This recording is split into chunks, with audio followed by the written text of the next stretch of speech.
News Kannada ವಾಹಿನಿಗೆ ಸ್ವಾಗತ.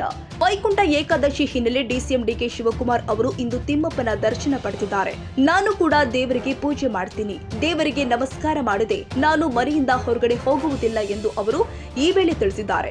ತಿಮ್ಮಪ್ಪನ ದರ್ಶನದ ಬಳಿಕ ಮಾಧ್ಯಮಗಳೊಂದಿಗೆ ಮಾತನಾಡಿದ ಡಿಸಿಎಂ, ದೇಶದೆಲ್ಲೆಡೆ ವೈಕುಂಠ ಏಕಾದಶಿ ಆಚರಣೆ ಮಾಡಲಾಗ್ತಾ ಇದೆ. ಧರ್ಮೋ ರಕ್ಷಿತಿ ರಕ್ಷಿತಂ. ಯಾರು ಧರ್ಮವನ್ನ ಕಾಪಾಡುತ್ತಾರೋ ಧರ್ಮ ಅವರನ್ನ ಕಾಪಾಡುತ್ತೆ.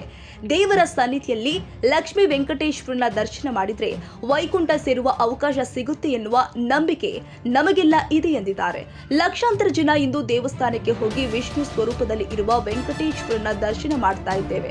ರಾಜ್ಯದ ಎಲ್ಲಾ ಜನರಿಗೂ ಭಗವಂತ ಒಳ್ಳೆಯದನ್ನ ಮಾಡಲಿ. ಮನೆಯಲ್ಲಿ ದುಡ್ಡು ಲಕ್ಷ್ಮಿ ಎರಡು ಇರುತ್ತೋ ಅದೇ ರೀತಿ ಐಶ್ವರ್ಯ ಹೆಚ್ಚಲಿ ಅಂತ ಪ್ರಾರ್ಥನೆ ಮಾಡ್ತೀನಿ ಎಂದಿದ್ದಾರೆ.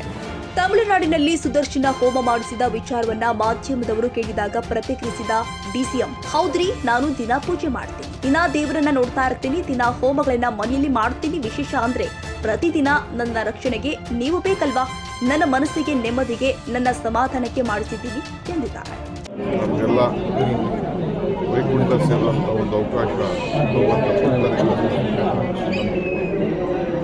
ಸಾವಿರಾರು ಜನ, ಲಕ್ಷಾಂತರ ಜನ ಇವತ್ತು ಎಲ್ಲ ಕಡೆಯಿಂದ ಹೋಗಿ ಈ ವಿಷ್ಣು ಸ್ವರೂಪದಲ್ಲಿ ನಾವೆಲ್ಲ ವೆಂಕಟೇಶ್ವರನ ದರ್ಶನವನ್ನು ಮಾಡುವಂಥ ರಾಜ್ಯದ ಎಲ್ಲ ಜನತೆ ಕೂಡ ನಾನು ಈ ಸಂದರ್ಭದಲ್ಲಿ ಭಗವಂತ ಒಳ್ಳೆಯದು ಮಾಡಲಿ, ಈ ದೇವರ ಅನುಗ್ರಹ ಎಲ್ಲರೂ ಕೂಡ ಇರಲಿ. ವೆಂಕಟೇಶ್ವರನಿಗೆ ಯಾವ ರೀತಿ ಮನೆಯಲ್ಲಿ ದುಡ್ಡು ಲಕ್ಷ್ಮೀ ವೆಂಕಟೇಶ್ವರ ಎರಡೂ ಸೇರಿ ಹೆಚ್ಚೋದು, ಹಂಗೆ ಎಲ್ಲರೂ ಕೂಡ ಐಶ್ವರ್ಯ ಹೆಚ್ಚಲಿ ಅಂತೇಳಿ ನಾನು ಆ ಭಗವಂತನಲ್ಲಿ ನಮ್ಮ ಪ್ರಾರ್ಥನೆ.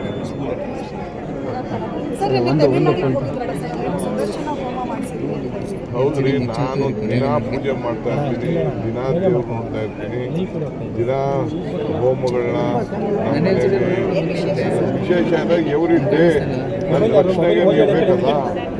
ಸೊ ನನಗೆ ನನ್ನ ಮನಸ್ಸಿಗೆ ನೆಮ್ಮದಿಗೆ ಸಮಾಧಾನಕ್ಕೆ ನನಗೆ ದೇವರ ಬಗ್ಗೆ ನಂಬಿಕೆ ಇದೆ, ಧರ್ಮದ ಬಗ್ಗೆ ನಂಬಿಕೆ ಇದೆ, ನನ್ನ ಆಚರಣೆ ಬಗ್ಗೆ ನಂಬಿಕೆ ಇದೆ. ಸೊ ನಾನು ಮಾಡ್ತಾ ಇರ್ತೀನಿ ಎವ್ರಿ ಡೇ. ನಾನು ದೇವರಿಗೆ ನಮಸ್ಕಾರ ಮಾಡಿದೆ ನಮ್ಮ ಮನೆಯಿಂದ ಹೋಗೋದೇ ಇಲ್ಲ ಈಚೆ. ನಾನು ಯಾವ ದೇವ್ರ ಶಕ್ತಿ ನಾನು ನಂಬ್ಕೊಂಡಿರ್ತೀನಿ, ಎಲ್ಲರ ಬಗ್ಗೆ ನಮಗೆ ಪ್ರೀತಿ ಇದೆ.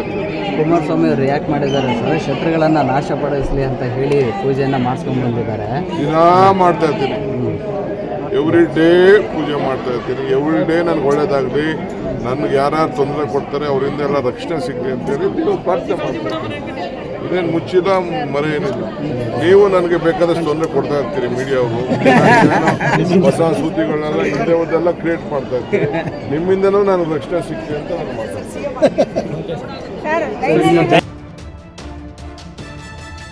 ತಾಜಾ ಸುದ್ದಿಗಾಗಿ ಎಂಟಿವಿ ನ್ಯೂಸ್ 24x7 ಗೆ ಸಬ್ಸ್ಕ್ರೈಬ್ ಮಾಡಿ ಮತ್ತು ಬೆಲ್ ಐಕಾನ್ ಅನ್ನು ಒತ್ತಿ. ತಪ್ಪದೇ ಲಿಂಕ್ ಶೇರ್ ಮಾಡಿ.